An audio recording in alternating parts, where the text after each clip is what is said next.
Peace, Love, Liberty Radio version 4.0. Prepare for launch. OTC is go. Packetbus is go. PTC is go. LPS is go. Houston flight is go. Molotov. STM is go. Safety-com is go. STU is go. LRD is go. SRO is go. CDI is go. Launch Director, NTD, our launch team is ready to proceed at this time. 99, proceeded, 3, 2, 1, ignition. Right away, Houston. Consequences so severe, so pull your trigger quickly, dear. Our patriots are acting up, let's punish them with fear. Hey, hey! Hey, welcome to Peace, Love, Liberty Radio. This is episode 321. I'm your host, Darryl W. Perry. And I know it's been a while. It's been a week and a half, almost 2 weeks. The last episode was May 24th, just before I went down to Orlando for the Libertarian Party National Convention. I was hoping the initial plan before the convention was to just miss the Friday, get home, possibly do a show last Monday, but my flight wound up changing, and I did not get back until about 8:30, 8:45 Monday night, last Monday, and then I was hoarse. I was actually hoarse before I arrived. I got hoarse at the convention, but that's why there was no show Wednesday or Friday last week, is because I pretty much had lost my voice, and I'm still just a little raspy.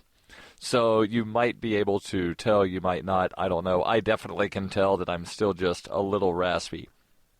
So before I jump into the version 4.0, because this is version 4.0 of Peace, Love, Liberty Radio, before I jump into the version 4.0, the helping you become a better version of you while I become a better version of me, let me give just a quick recap.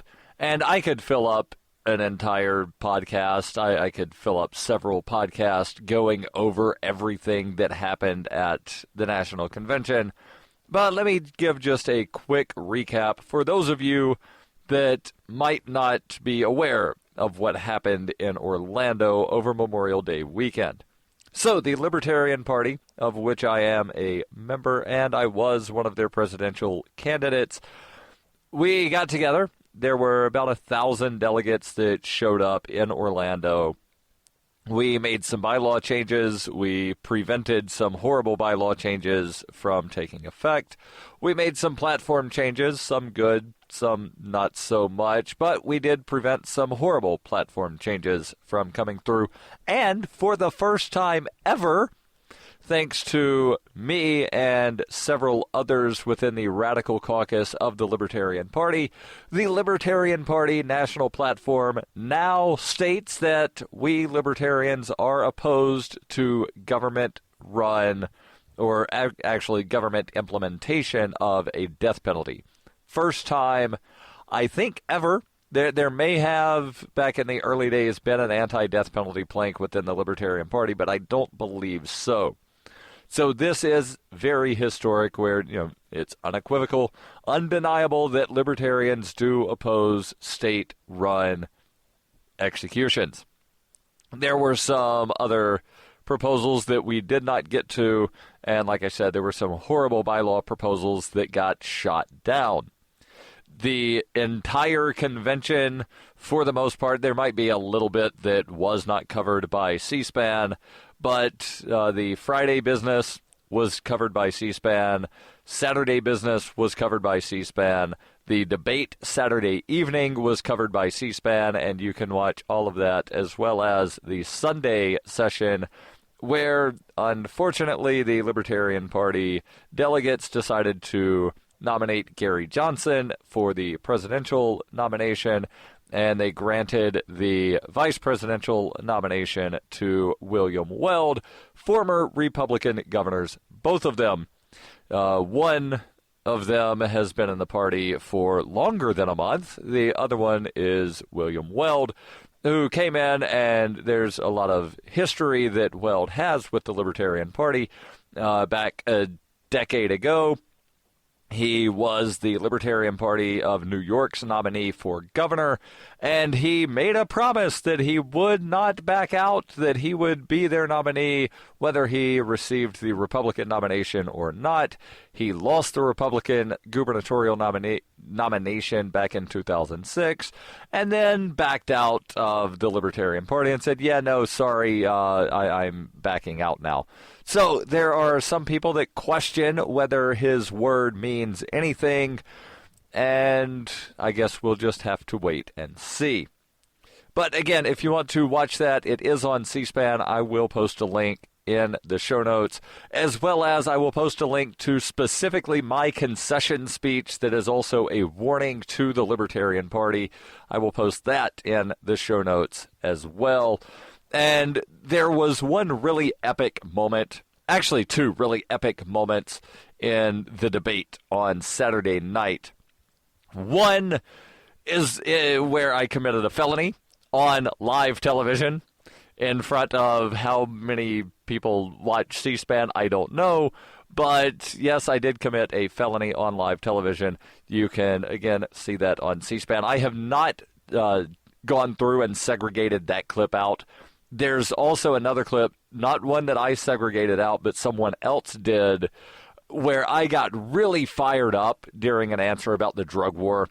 And there were, people saying some very unkind things about me in various comment threads. But nonetheless, that was a really good moment to where I explained why people that have drug addictions in the U.S. are afraid to go to the doctors, because in a lot of cases, the doctors, they'll call the cops. If they know somebody has a drug problem, they will, in a lot of cases, call the cops because, well, it's illegal. We have to notify the police of things that are illegal because otherwise the state will come take my license.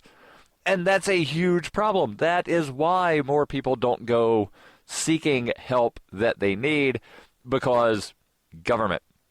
So those were what I would consider to be the most epic moments of the debate. And of course, Slate wrote a total hit piece and claimed that I slammed my fist while saying that 5-year-olds should be free to shoot up heroin. That's not at all what I said. It's a blatant hit piece, but, what do you expect from something like Slate? They're just absolutely horrible. But there's some good coverage of the convention out there as well. And no, I'm not going to continue talking about the convention. We're jumping into version 4.0.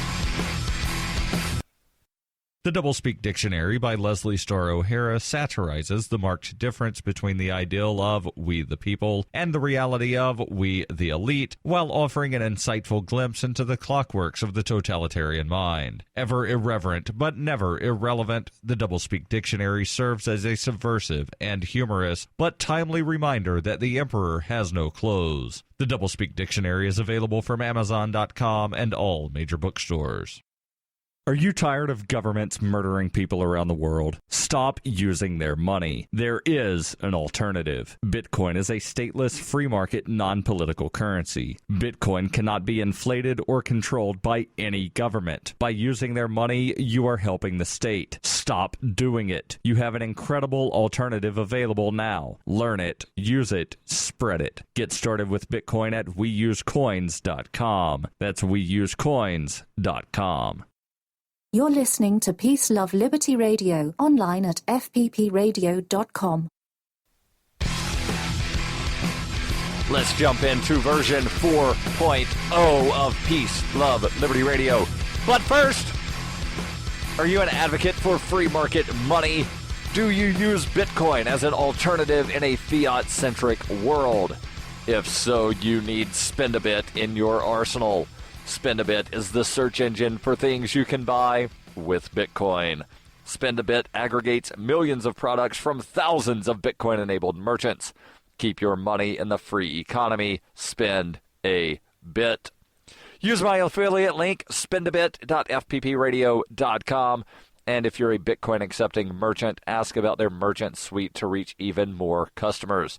That's spendabit.fppradio.com. Spendabit.fppradio.com. So one last thing before jumping into version 4.0. People have been asking, Darryl, what's next?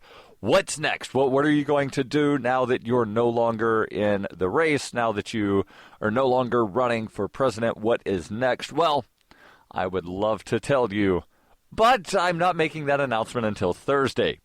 So if you want to find out, you need to join the mailing list for Darryl W. Perry's Super Secret Project. I will post the link in the show notes for that. There's also a sort of a thunderclap where people will say, like, I will promote this thing. Only it's not thunderclap, because a lot of times I wind up doing things somewhat spontaneously, and thunderclap requires that you have 2 weeks between when you set up your thing and when the campaign is over. And, well, I made this decision about middle of last week that I was going to wind up doing this, and I'm making the announcement on Thursday. So I'm using a platform called Head Talker, and again, I'll post the link in the show notes to where you can sign up. I'm already at the 100%, so the Head Talker will go out on, I believe it's Wednesday. And the Head Talker is basically promoting people sign up for the mailing list. I will get that email sent out to the mailing list on Thursday. So that link will be in the show notes. Actually, the two links, one for the Head Talker, one for the mailing list. So now let's jump into version 4.0. Why is empathy important? And, well, first off, what is empathy? Because a lot of times people will, talk about being sympathetic, but what about being empathetic? Empathy, that is the ability to understand and be aware of co-experience, or rather be aware of and co-experience the feelings and thoughts of other people. And it is probably one of the most important skills a person may have. And it's not just for building and maintaining strong and healthy relationships, but to work more effectively and achieve greater success in life in general. It may sound a bit idealistic, but it doesn't prevent it from being true. So why exactly is empathy important for us? Well, I've got several reasons here. One, humans are social animals. No matter how you look at it, humans exist in communication with each other. And there are very few activities that take part in that don't include interaction with other human beings in this form or that. Therefore, it is hardly surprising that the ability to better understand others and read their feelings and emotions gives an edge to the one who has it.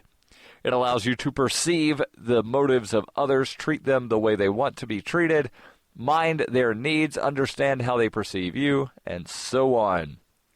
Number 2, empathy is good for business and career. Whether you are a business owner or an employee, whether you work in sales or IT, empathy can make all the difference in the world for your career prospects. Good business relationships are built on trust. And to build up trust, you have to first understand what the other party wants, needs, and expects. Empathy makes this a natural process.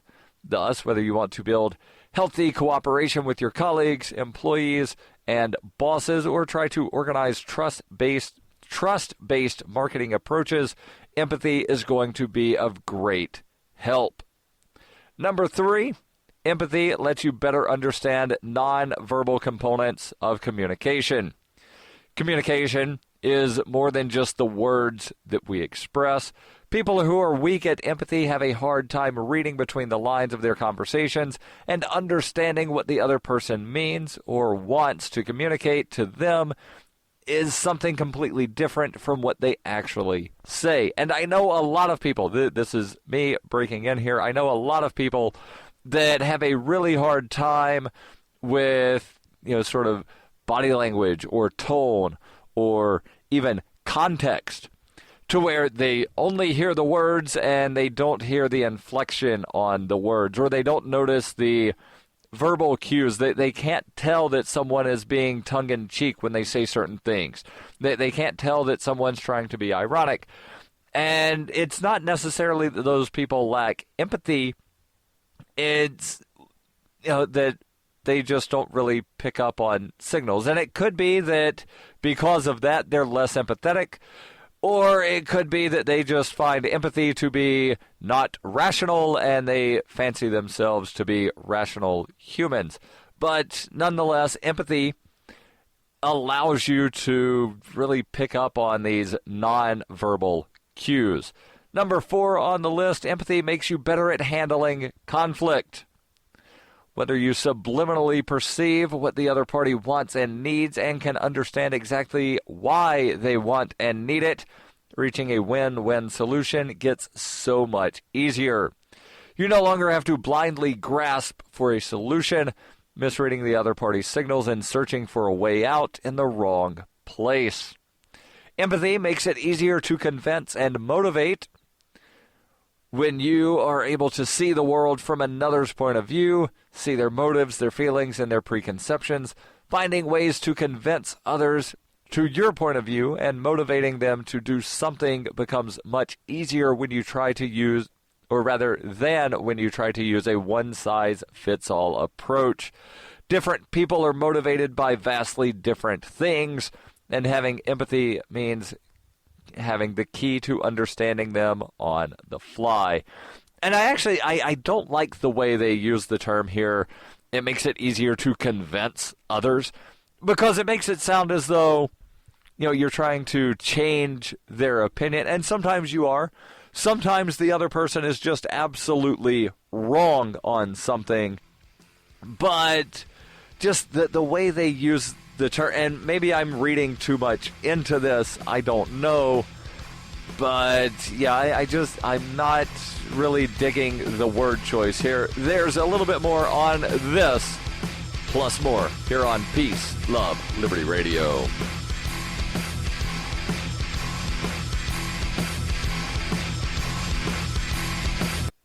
In 1999, Darryl W. Perry began a search for traditional values, which led him down a path to the ideas of liberty. He tells the story in A Rebel's Journey, My Path to Liberty. Of the book, Dr. Brian Sovereign says, sometimes it's funny, and sometimes I think it's crazy, but it's always authentic. Find A Rebel's Journey, My Path to Liberty by Darryl W. Perry on Facebook, read reviews on Amazon, ask for A Rebel's Journey wherever books are sold, or visit arebelsjourney.com. It is the year 91,001 BCE. Witness humanity's origins in Hyperchronius, a classic role-playing game for Windows PCs, with a story like no other game before. A liberty-oriented experience that is not to be missed. Go to zog.ninja to get your copy of Hyperchronius today. Use the code FPP to get $1 off. Hyperchronius, zog.ninja, code FPP. This is Jeremy Scott, host of Dark 30. You're listening to Peace, Love, Liberty Radio with Darryl W. Perry. Welcome back to Peace, Love, Liberty Radio, online at fppradio.com. Number 6 here on the list of why empathy is so important. It broadens your horizons. If empathy means co-experiencing the world from another person's point of view, feeling with that person, it naturally follows that you are strong at empathy. It allows you to perceive the world from multiple viewpoints. When you see the world not only from your own perspective, but from the perspectives of other people as well, it lets you perceive it as a fuller extent, or rather to a fuller extent, see unexpected and previously unknown parts of it, and in general, live a more fulfilled life. And remember, we talked a couple of weeks ago about empathy not necessarily correlating or causating, but people that are wiser tend to be more empathetic. And I really do think that, this point number 6 is very fitting, and I would say that not only does empathy broaden your horizons, but having broad horizons allows you to be more empathetic. It's one of those, you don't know which causes the other, but they definitely go hand in hand. And I was talking a couple of nights ago on Free Talk Live about people that, live in small towns a lot of times tend to be a little more, for lack of a better term, small-minded. And it's not necessarily that living in a small town makes you small-minded, but if you never leave that town or you never leave the area, then by virtue of not really having any cultural experience, you're going to be less open-minded than someone who has traveled the country or traveled the world. And from my experience, and I can only speak of my experience here, my experience is that people that live in smaller areas tend to do less traveling than people who live in bigger areas. And yes, I know, out of the however many million people that live in New York City, there's probably a large percentage, or not a large percentage, but a large number of those people that have never left New York City. But I think if you break down the percentage, it's probably about the same percentage, if not a little bit smaller, than the number of people in small towns that never leave their geographic area.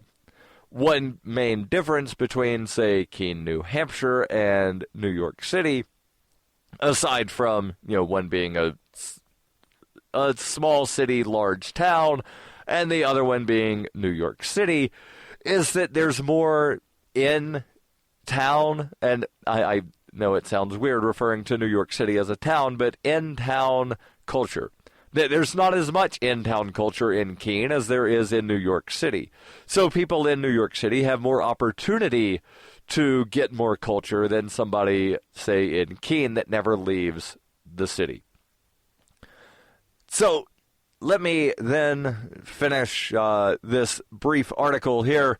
There's about one more paragraph remaining on why empathy is important. Empathy, on a very basic level, is what makes us human. Thus, it is hardly surprising that achieving higher levels of empathy very often means achieving greater success and fulfillment as human beings, which means that concentrating on training your empathetic ability is a very sound course of action.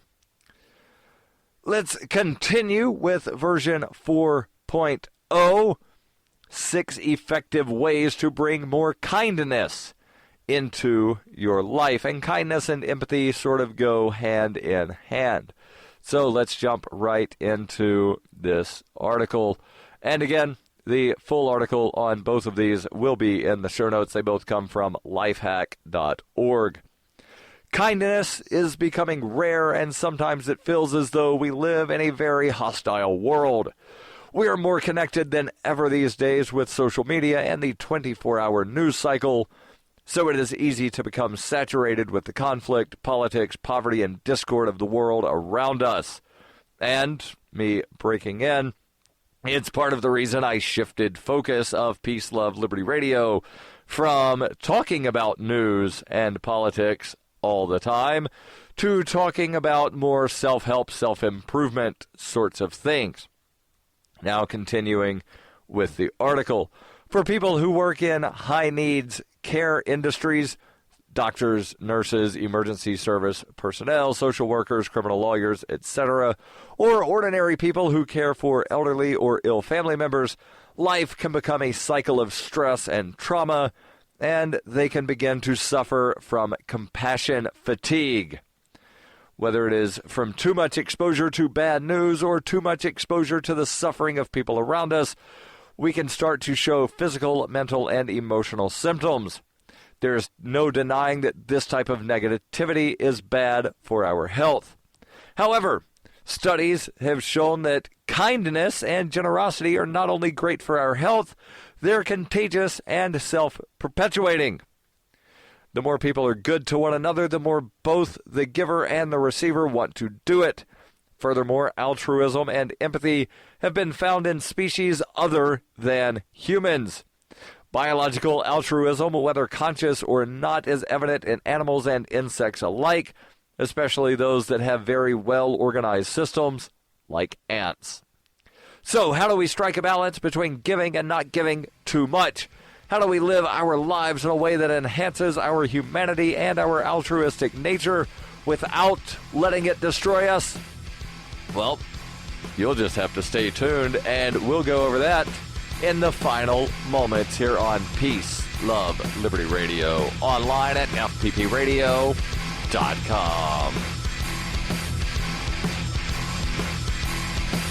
When her plush and comfy life suddenly and unexpectedly fell apart, Brooke and her dog Cloud set out to defy the odds. If this is a man's world, as they say, living on the streets is no place for a young woman. One day she awoke in the redwood forest and realized she had become a hobo, and would ultimately come to know exactly what it means to survive. How to Be a Hobo by Brooke Willett is available from Amazon.com and all major bookstores. Cell 411 is a free app for Android and iOS that replaces government-controlled 911. Cell 411 allows you to preset a group of friends or private organizations to show up in any emergency. Cell 411 is a nightmare for the state because it proves their so-called services aren't needed. Cell 411 has had thousands of installs, and of course it's covered by the BIPCOT no government license. Cell 411 because your friends won't shoot you when you're in trouble. Without the government, who would build the emergency services? You and Cell 411.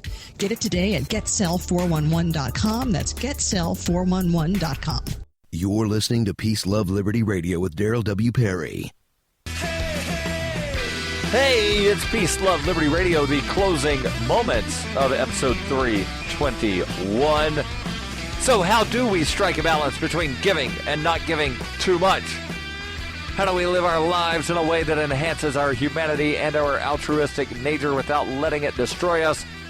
Well, I'll go through as much of the answer as possible, and as always, the link will be in the show notes. Juliana Bernays, a PhD from the Greater Good Science Center, says that there are several ways to strike the balance. We must strive to feel connected and supported with one another, thereby achieving attachment security. We can also wonder at the world and the universe around us, revel in nature, indulge in our humanness and what it can achieve. Take awe walks out in nature or sit in silence in a magnificent building. Walk over a long bridge, lie in a meadow, and stare at the clouds. Similarly, kindness, meditation, and practicing mindfulness can help us to stay in the present moment and regulate our breathing and blood pressure.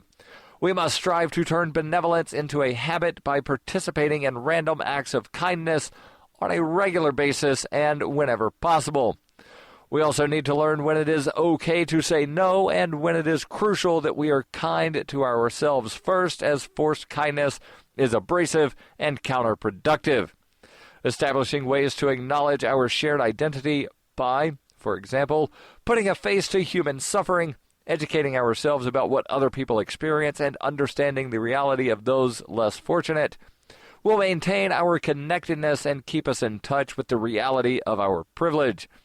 Teaching kindness to children is another way we can maximize mutual empathy from an early age. Here's 6 ways to bring more kindness into your life, and I will not read the paragraphs below these words. Smile. Give. Receive. Talk. Listen. Care.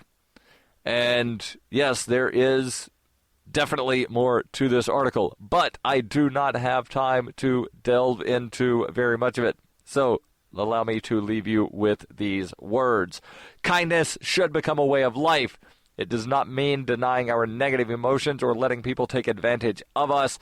It means always having the intention to contribute something positive, sometimes even in the face of adversity. With practice, the act of kindness can become a habit, and we get stronger in the process. It teaches us to discern when it is appropriate to be selfless and when it is necessary to be selfish. Don't forget, every Wednesday I answer your questions. Send those over AMA@FPPradio.com.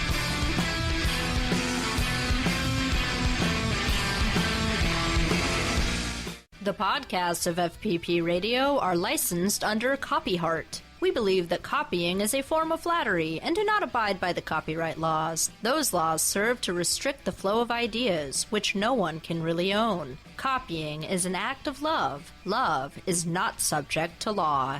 If you enjoy the show, consider joining the Fans program and get perks like ad-free versions of Peace, Love, Liberty Radio and FPP Radio News. To learn more or to join the Fans program, visit fans.fppradio.com.